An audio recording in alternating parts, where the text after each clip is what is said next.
poco más de la vida de Bach, les platico. Se considera un compositor práctico y equilibrado. Él a sí mismo se veía simplemente como un profesional muy activo e inclusive, como ya les he comentado, él se consideraba más artesano que artista. Y pensaba siempre que a su muerte su música iba a desaparecer. No porque se menospreciara, todo lo contrario, estaba consciente de su grandeza. Pero cuando llegaba al puesto, fíjense nada más, era el puesto de lo que se llama Kapellmeister, como maestro de capilla. ¿Pero qué incluía eso entre muchas otras cosas? Tocar música que él componía específicamente para ciertos objetivos. Por ejemplo, para el tercer domingo después del Domingo de Ramos, o cuestiones así religiosas muy puntuales. Y así era como componía, sobre todo estas cantatas. Pero tenía que componer, era parte de su actividad, además de interpretar. Y cuando él llegaba, se daba cuenta, aunque estudiaba, desechaba, yo creo que tiraba a la basura, todas las composiciones del Kapellmeister anterior. Estaban condenadas a la muerte, no a la trascendencia, estas obras. Era la costumbre, digamos. Y acuérdense, no había ni bueno, no se editaba mucha de esta música, no sé si ya se editaba la música en época de Bach, supongo que sí, Gutenberg es de mucho antes, pero no todos tenían editores, es como todos los que escriben amateurs, pues no tienen editores, ¿verdad? Literarios. Bueno,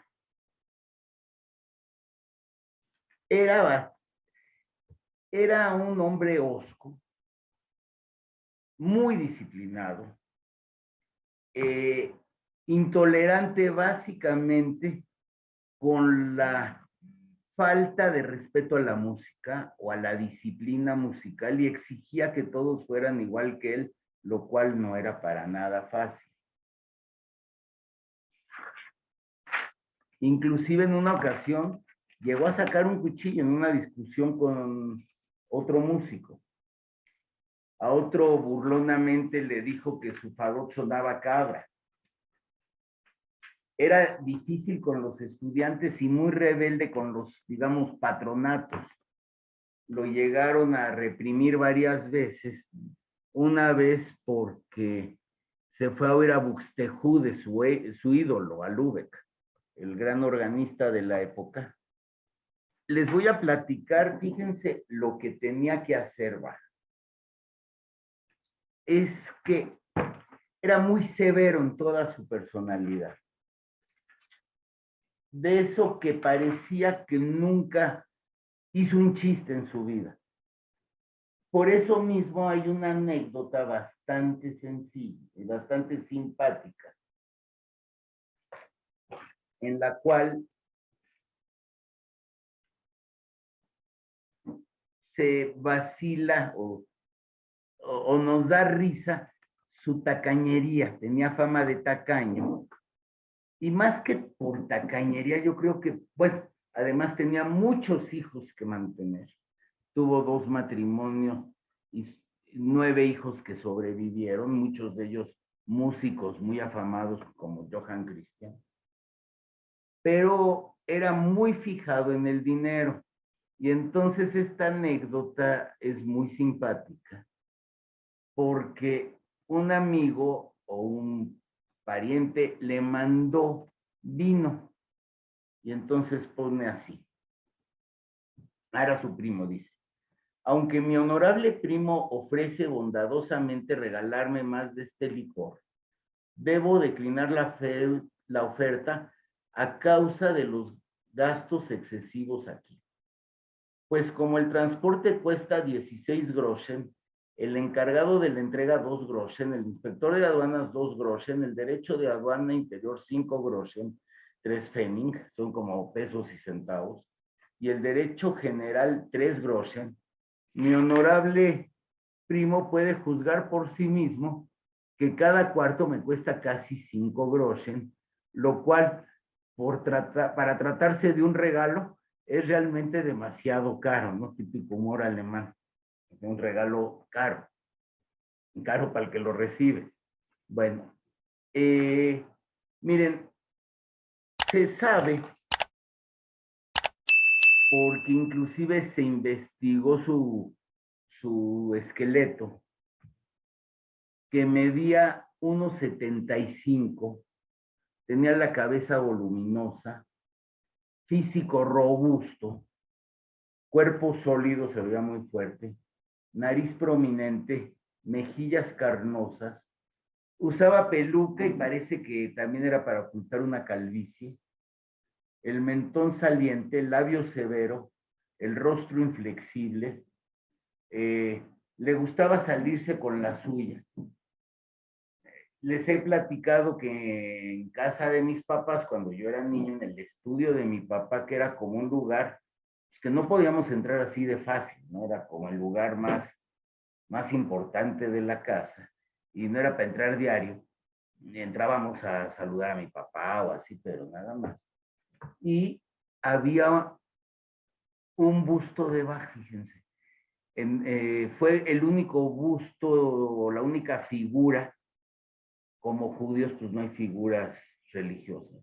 Pues la única figura que había en mi casa era Bach. Me acuerdo perfectamente bien, y aunque era una cara muy adusta, a mí me gustaba mucho, no sé ni dónde quedó. Bueno, obstinado, difícil para congeniar, seguramente sus hijos le temían, era, en cuanto a la religión, era luterano, muy leído de la creencia luterana, y se piensa que estaba obsesionado, por no decir aterrado, con el tema de la muerte. A pesar, digo, eso de alguna manera desdice su fe, porque en esa época estaba como muy clara la iconografía del cielo y del infierno, y él se portaba bien, a diferencia de Haydn o de Händel, que estaban como muy tranquilos y muy bien con Dios. Yo como que Bach siempre, en ese aspecto, me recuerda muchísimo a quién, a Mahler. Y esto sí, digamos que era lo último que esperaba yo de Bach, pero pues también era humano, y resulta que tuvo una reprimenda por andar, como dirían, de coscolino, con una doncella que subió al coro sin autorización, y lo reprimieron muy fuerte.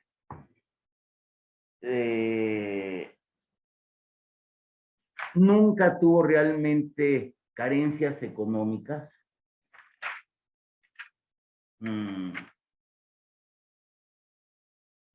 Como que cargaba la vida muy en serio, muere a los 65 años. Y por último les quiero leer otro agregado para que ya escuchemos la cantata, que se refiere precisamente a lo que era la vida de un Kapellmeister. Fíjense lo que tenía que hacer. Cuando solicitó el puesto en Leipzig, probablemente junto con Dresde, las dos ciudades sajonas más importantes, dijo así: 1. Ofreceré a los niños un ejemplo luminoso de vida honesta y retirada. Serviré laboriosamente a la escuela y enseñaré concienzudamente a los niños. 2. Pondré en buenas condiciones, hasta donde me lo permita mi capacidad, la música de las dos iglesias principales de esta ciudad. 3. Mostraré respeto y obediencia apropiados al honorable y muy sabio consejo, y protegeré y promoveré por doquier lo mejor que pueda su honor y su reputación. Asimismo, si un caballero del consejo desea contar con los niños para una ocasión musical, se los aportaré sin vacilar, pero fuera de eso jamás permitiré que salgan de la ciudad para asistir a funerales o bodas sin conocimiento previo del burgermaestre y los honorables directores de la escuela que actualmente desempeñan los cargos. 4. Prestaré la obediencia debida a los honorables inspectores y directores de la escuela en todas y cada una de las instrucciones que ellos impartan en ese nombre del honorable y muy sabio consejo. 5. No aceptaré en la escuela a los niños que no posean previamente los fundamentos de la música o que no reúnan las condiciones necesarias para ser enseñados allí, ni lo haré sin el conocimiento y el consentimiento previos de los honorables inspectores y directores. Con el fin de que las iglesias no deban afrontar gastos innecesarios, instruiré fielmente a los niños no solo en la música vocal, sino también en la instrumental. 7. Para preservar el buen orden de la iglesia, dispondré de la música de manera que no dure demasiado y sea de tal naturaleza que no suscite una impresión operística y más bien incite a la devoción de los oyentes. 8. Suministraré buenos estudiosos a la nueva iglesia. 9. Trataré amistosamente y con prudencia a los niños, pero si no desean obedecer, los castigaré con moderación o informaré donde corresponda. 10. Asistiré fielmente a la instrucción en la escuela y a todo lo que ella me asigne. 11. Y si no puedo realizar esto por mí mismo, dispondré que lo haga otra persona capaz, sin gasto para el honorable y muy sabio consejo o para la escuela. 9. No saldré de la ciudad sin autorización del honorable burgomaestro actualmente en ejercicio.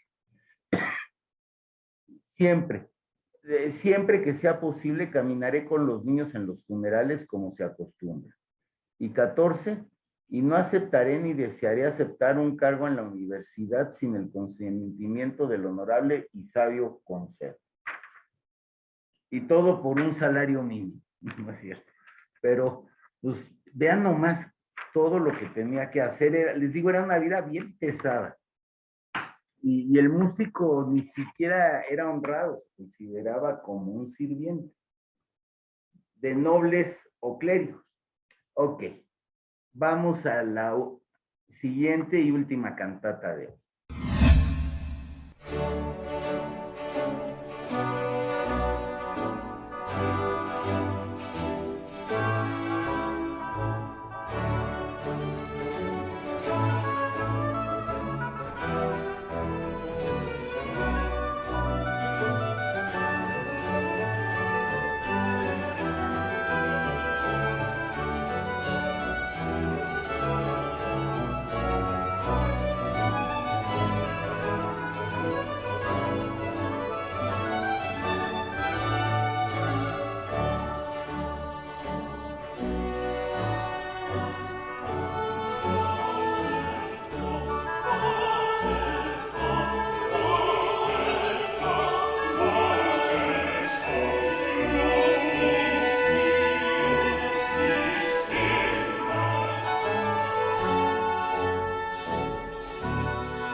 er kommt, der Bräutigam kommt, ihr Töchter Zions kommt heraus, sein Ausgang eilet aus der Ehe in euer Mutterhaus. Der Bräutigam kommt, der einem Rehe und jungen Hirsche gleich auf den Hügeln springt und euch das Mahl der Hochzeit bringt. Wacht auf, ermuntert euch, den Bräutigam zu empfangen. Dort, sehet, kommt ihr hergegangen.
dein Tag. Ich komme, dein Tag. Dein Tag.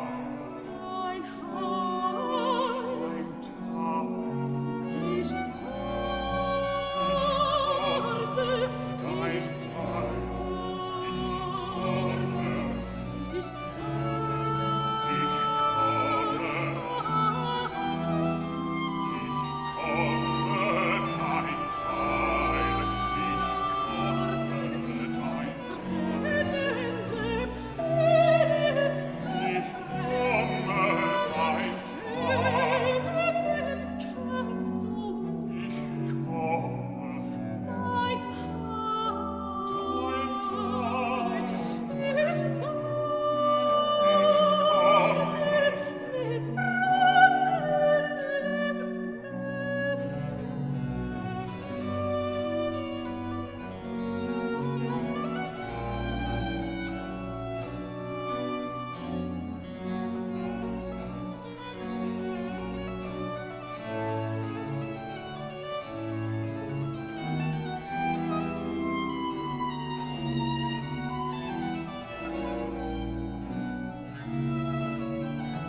und dein betrübtes Auge ergötzen.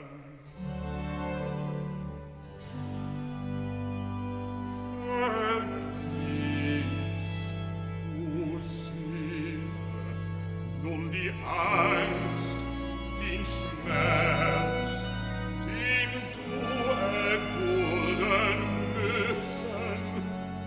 Auf meine Linken sollst du ruhen, und meine Rechte soll dich küssen.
Da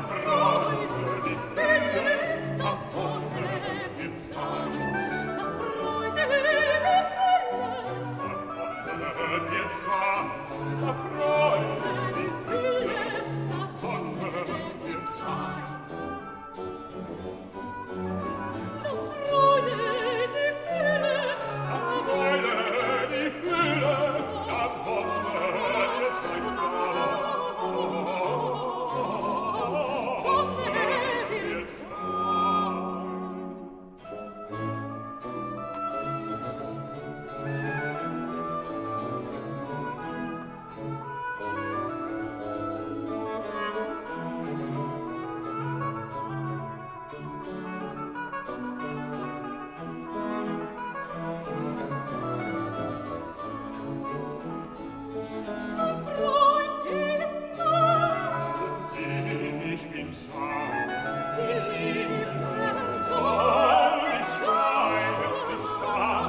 Miren, realmente creo que hay poco que agregar.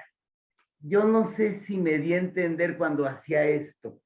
A lo que me refiero es que nos llenemos de Bach, que nos alinee. Yo creo que Bach en muchos aspectos es sui generis.